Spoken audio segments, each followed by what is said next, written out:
జీవిత చరిత్రలో భాగంగా ఈ సమయమున మీకు శామ్యూల్ జే మిల్స్ అనే ఒక మిషనరీ జీవిత చరిత్రను మీకు పరిచయం చేయాలని అనుకున్నాను. శామ్యూల్ జాన్ మిల్స్ అనే ఆయన కనెక్టికట్లోని ఒక పాదిరి గారి కుమారుడు. ఆయన ఒక క్రైస్తవ భక్తురాలైన ఆయన తల్లి ఆయనను దేవుని పరిచర్యకు సమర్పించడం జరిగింది. ఈయన ఎంతో శ్రద్ధగా ఆయన్ని ఆ దిశలో నడిపించారు. జాన్ ఎలిట్ అలాగే డేవిడ్ బ్రైనార్డ్ జీవితాల నుండి ప్రేరణ పొందినటువంటి మిల్స్ గారు మిషనరీ పరిచర్య కొరకే తన జీవితాన్ని సమర్పించుకున్నారు. అయితే పరిచర్య కొరకు సిద్ధపడడానికి 1806వ సంవత్సరంలో ఆయన విలియమ్స్ కళాశాలలో చేరడం జరిగింది. మిల్స్ గారు ఒక తెలివైన విద్యార్థి, చురుకైన వాడు, ఎంతో ఉత్సుకతను కలిగి ఉండేవాళ్ళు. ఆయన త్యాగపూరితమైన స్వభావం కలిగినటువంటి వాడు. ఆయన మంచి పనులు చేయడానికి అంకిత భావం కలిగినటువంటి వాడు.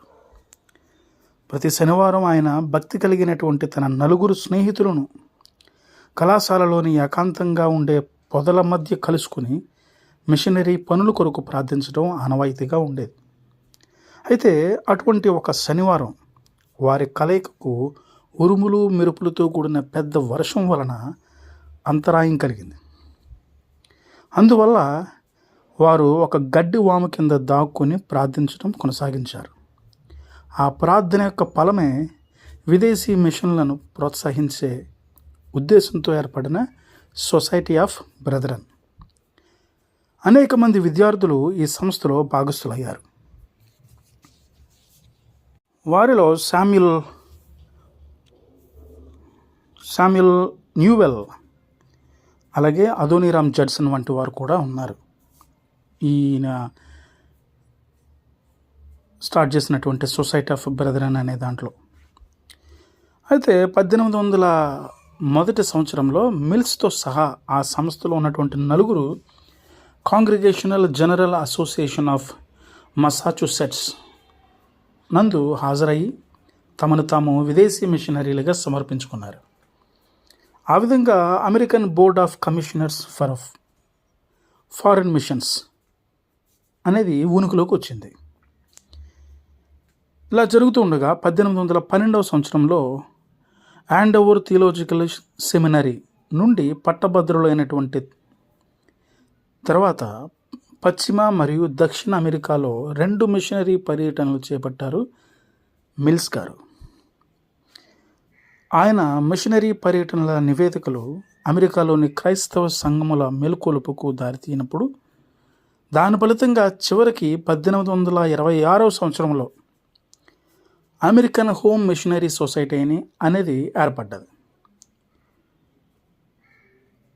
కనుక దేశంలో బైబిల్ కొరకు తీవ్ర స్థాయిలో ఉన్నటువంటి అవసరతను గుర్తించి స్వతంత్రంగా ఉన్నటువంటి బైబిల్ సొసైటీలని ఏకం చేయడానికి కృషి చేసిన మిల్స్ గారు 1816వ సంవత్సరంలో అమెరికన్ బైబిల్ సొసైటీ ఏర్పడడంలో ఒక కీలక పాత్ర పోషించారు.